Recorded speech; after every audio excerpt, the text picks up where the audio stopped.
आप सभी मित्रों को जय जय श्री राम।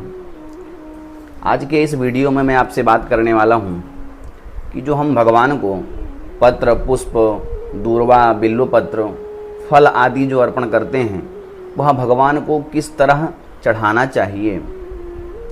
जैसा कि आपने देखा होगा, हम मंदिर में अथवा अपने घर पे जब हम पूजन पाठ करते हैं तो हम भगवान को पुष्प अर्पण करते हैं, दूर्वा करते हैं, बिल्वपत्र करते हैं। कुछ लोगों को तो पता है कि बिल्वपत्र कैसे अर्पण करना चाहिए, दूर्वा कैसे चढ़ानी चाहिए, लेकिन कुछ लोगों को नहीं पता है कि बिल्वपत्र कैसे अर्पण करें, दूर्वा कैसे अर्पण करें, फूल चढ़ाने का क्या नियम है। तो इस विषय पे अपना शास्त्र क्या कहता है मैं प्रमाण सहित आपको बताने वाला हूँ कि पत्र, पुष्प, फूल, दूर्वा, फल यह सब भगवान को किस तरह से अर्पण करना चाहिए। इसका भी नियम अपने शास्त्रों में बताया गया है। तो आइए सबसे पहले फूल के ऊपर विचार करते हैं। भगवान को जो हम पुष्प अर्पण करते हैं वह कैसे चढ़ाना चाहिए। त्रिच भास्कर में आया है, पत्रम वा यदि वा पुष्पम फलम नेष्टम अधोमुखम। भगवान को जो पुष्प है, जिस तरह फूल पेड़ में लगा होता है, जिस तरह वह वृक्ष में लगा होता है, जिस तरह उसकी उत्पत्ति हुई है, वह फूल हमें भगवान को उसी तरह अर्पण करना चाहिए। जैसे कमल का फूल है वो कैसे होगा, ऊपर की ओर खिला हुआ है, तो उसको उसी तरह से अर्पण करना है। गेंदा का फूल हो, जो भी कोई फूल है, जो फूल जिस तरह से खिला हुआ है उसी तरह से भगवान के ऊपर अर्पण करना है। अब इसमें एक बात और आती है, कभी कभी जो भक्तजन हैं वह सोचते हैं कि जो पीछे का भाग है, जो डंठल का भाग है, वह शायद भगवान को चुभता होगा, लग रहा होगा। ठीक है, भाव प्रधान ठीक है आपका, आपने अच्छा विचार किया भगवान के प्रति, लेकिन शास्त्र क्या कहते हैं, जिस तरह उत्पन्न हुआ है पुष्प उसी तरह भगवान को अर्पण करना चाहिए। तो इसलिए इन बातों का ध्यान रखें। यदि आप कभी भी भगवान को पुष्प अर्पण कर रहे हैं तो जिस तरह से वह उत्पन्न होते हैं उसी तरह भगवान के समीप भगवान की सजावट करते समय उन पुष्पों को चढ़ाना चाहिए। आइए अब बात करते हैं दूर्वा किस तरह अर्पण करें। हम भगवान गणेश जी को या भगवान शिव जी को जब कभी किसी की पूजा करते हैं तो हम दूर्वा अर्पण करते हैं। कभी आड़ी कर देते हैं, कभी तिरछी करते हैं, कभी उनके ऊपर अर्पण कर देते हैं। तो दूर्वा के लिए क्या नियम बताया गया है, त्रिज भास्कर में ही आता है, दूर्वा स्वाभिमुखाग्रहा। दूर्वा जो है, जब उनकी हम अंकुरित हुई जो दूर्वा लेते हैं, वह दूर्वा का जो उसका जो आगे का जो मुख है वह अपनी तरफ होना चाहिए। दूर्वा का मुख अपनी तरफ हो, इस चीज़ का ध्यान रखें। अब आइए बिल्वपत्र के बारे में भी जान लेते हैं। वैसे बिल्वपत्र के बारे में तो सभी लोग जानते हैं, चर्चित है, सभी लोग देखते भी हैं, लेकिन जिनको नहीं पता है, क्योंकि कभी कभी क्या होता है जब हम पूजा में जाते हैं तो आज भी यजमानों को देखें वो किसी भी तरह जो है बिल्वपत्र अर्पण कर देते हैं। उनको पता नहीं होता कि बिल्वपत्र कैसे अर्पण करना चाहिए। बिल्वपत्र का नियम आया है अपने शास्त्र में, बिल्वपत्रम अधोमुखम। फूल हम सीधा चढ़ाएंगे।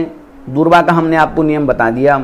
जो बिल्वपत्र है, बिल्वपत्र को हमेशा उल्टा करके चढ़ाएंगे। जो उनका चिकना भाग है वह भगवान के ऊपर इस तरह से रख देंगे।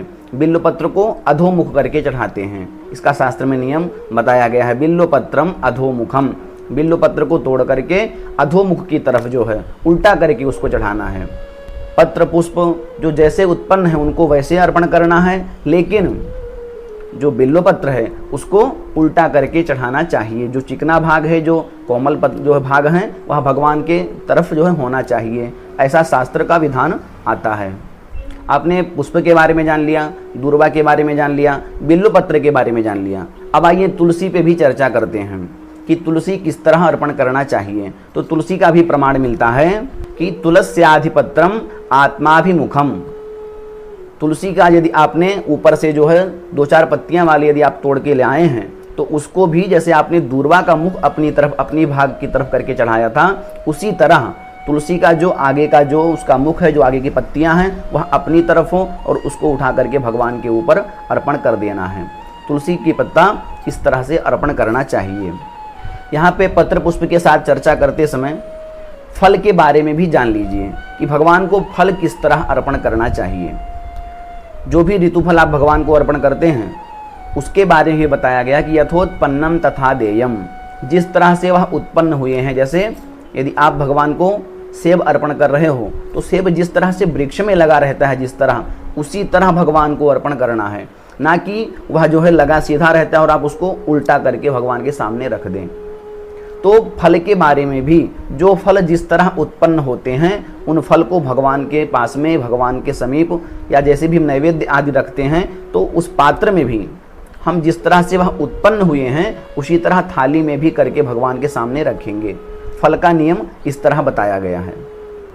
अब आइए, और भी जो है पत्र पुष्प जो भगवान को अर्पण होते हैं, जैसे समी का पत्ता अर्पण होता है, बरगद का होता है, आम का पत्ता है, बहुत सारे ऐसे पत्ते जो है अर्पण होते हैं। जैसे हनुमान जी को या भगवान शनि को हम मदार के पुष्प या पत्र अर्पण करते हैं, तो वह कैसे अर्पण करना चाहिए। तो और जो सभी पत्र बताए गए हैं, जो सभी के पत्ते बताए गए हैं, उनके बारे में भी शास्त्र ने चर्चा किया है।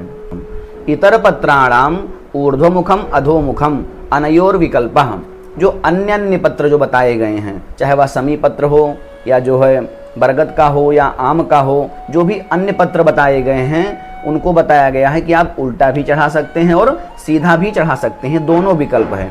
उनमें ज़्यादा जो है आपको विचार करने की आवश्यकता नहीं है, उनमें दोनों प्रकार का चढ़ाने का नियम बताया गया है। जो विशेष पत्र पुष्प बताए गए थे, जैसे दूर्वा कैसे अर्पण करें, फल कैसे करें, पुष्प कैसे करें, बिल्व पत्र कैसे करें, उनका जो शास्त्रों में नियम बताया गया था उनका मैं नियम आपको बता चुका हूँ, उसी तरह अर्पण करना है।